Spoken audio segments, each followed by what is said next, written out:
Hi, I'm Caroline. Welcome to FYI Newsbyte. Here's what we found for your information this lunchtime.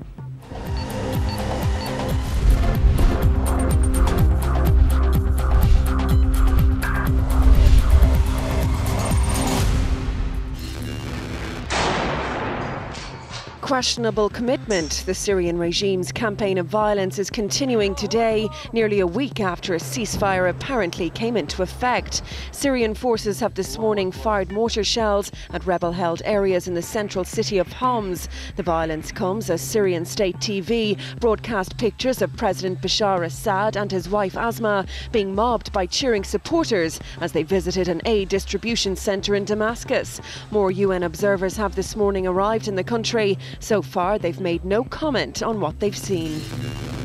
Day 3 in the dock. Norwegian killer Anders Behring Breivik is facing more questions from prosecutors today about the massacre which killed 77 people. An irritated Breivik has refused to answer questions about the anti-Muslim Knights Templar group he claims to belong to.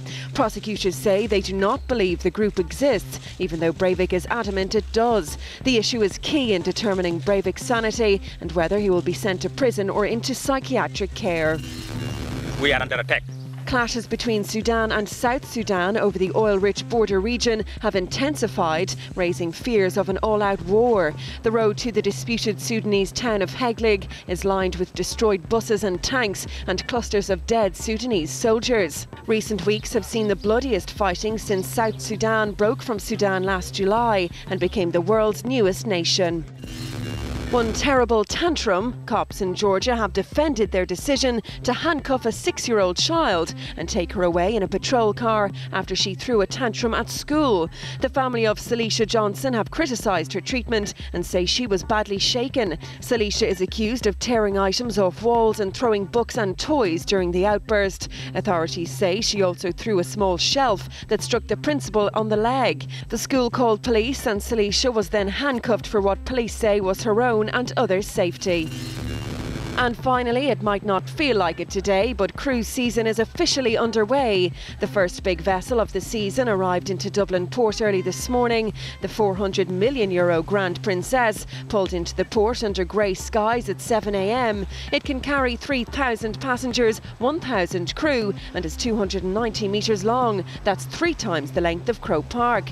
At 17 decks high, it accommodates 710 staterooms, a shopping mall, a cinema, a casino, swimming pools and a 9-hole golf putting course. Its Dublin stopover is brief. It departs this evening at 8:15. FYI is interactive. From your opinions to news you think we should be covering, we want to hear it all. FYI is available to you 24/7 online for all the information you need to know. Simply log on to tv3.ie/3e/FYI. Here you'll find the latest stories, video catch-ups, comments and the FYI blog. We're also available to you on Twitter and Facebook. Just log on to the website and hit the social networking shortcuts.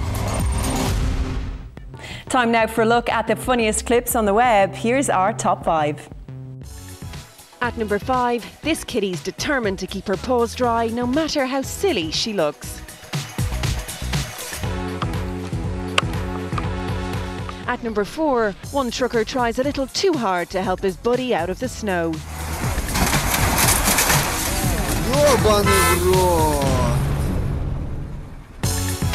At number 3, how to enter a room like Prince.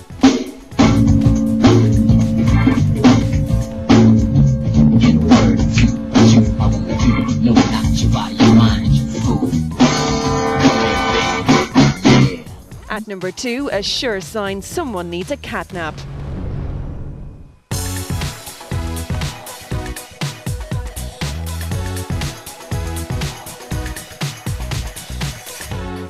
And number 1 today, one Mad Hatter gives us 2 walking fails for the price of 1. The person wearing it. Their inspiration came from the thought, what would happen if you can't see?